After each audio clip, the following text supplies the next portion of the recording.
இந்த மேட்ச் போக போக யூமும்பா டீம் ஒரு மிகப்பெரிய டிஃபரன்ஸ ஏத்திக்கிட்டே போனாங்க. 13 பாயிண்ட், 15 பாயிண்ட் அப்படிங்கிற மாரி லீட ஏத்திக்கிட்டே போனாங்க. தமிழ்தலாஸ் டீம் ஒரு பெரிய அடி வாங்க போறாய்ங்க. பெரிய டிஃபரன்ஸ்ல தோக்க போறோம்னு நெனச்சுக்கிட்டு இருந்தோம்.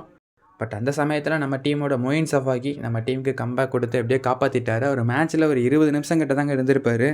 பட் இந்த மேட்ச்ல ஒரு 10 பாயிண்ட்ஸ் அவர் எடுத்திருப்பாரு. 9 ரைட் பாயிண்ட்ஸ் அண்ட் ஒரு டாக்கிள் பாயிண்ட் ஒண்ணு எடுத்திருந்தாரு. நல்லாவே நம்பிக்கை குடுத்திருக்காரு அந்த ஒரு பொசிஷன்ல.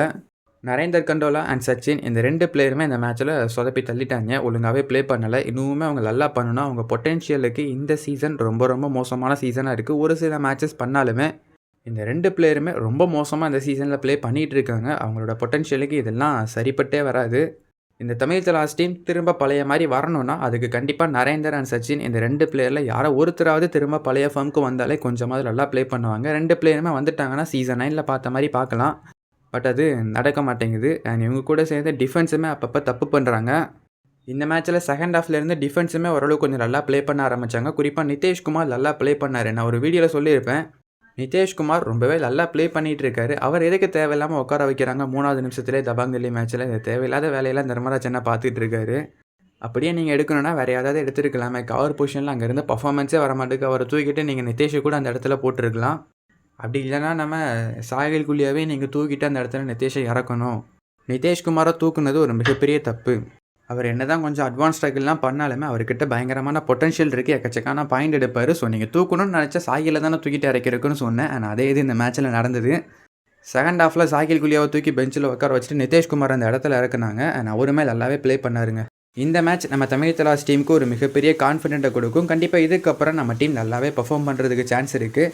பட் இப்போ நம்ம தர்மலா சேரலாதனா அண்ட் தமிழ்தலாஸ் டீம் ஒரு முக்கியமான முடிவு எடுத்தால் நல்லாயிருக்கும் அப்படிங்கிறது என்னோட ஒரு ஒப்பீனியன்.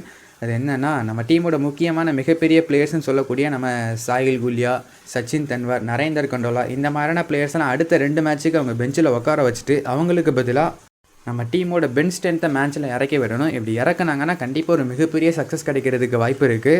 இது மட்டும் சக்ஸஸ் ஆகிடுச்சு தமிழ்தலாஸ் டீம் பயங்கரமான டீமாக மாறிடுவாங்க. ஒருவேளை அது கொஞ்சம் ஃபெயிலியர் ஆனாலுமே பிரச்சனை கிடையாது. யங்ஸ்டருக்கு வாய்ப்பு கொடுத்த மாதிரியும் இருக்கும். அண்ட் இப்போ வர தோல்வி பெரிய பிளேயர்ஸை வச்சு தோக்குறதுக்கு பதிலாக நாங்கள் யங்ஸ்டரை வச்சு தோற்றோம் அப்படிங்கிற மாதிரியாவது போகும்.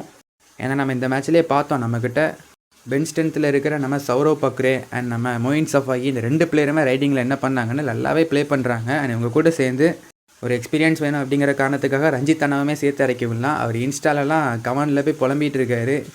எங்கள் ஒரு ரயிலில் என்னங்க பண்ண முடியும், எனக்கும் வாய்ப்பு கொடுத்தா நல்லா இருக்கும், கொஞ்சம் அதிகமான சான்ஸ் கிடச்சா நல்லாயிருக்கும் அப்படிங்கிற மாதிரி பேசிக்கிட்டு இருக்காரு. ஏன் ஸ்பீட் இல்லைன்னு கேட்டதுக்கும் அவர் அதான் சொல்கிறாரு. ஒரு ரயிலில் ஒன்றுமே பண்ண முடியாதுங்கங்காரு.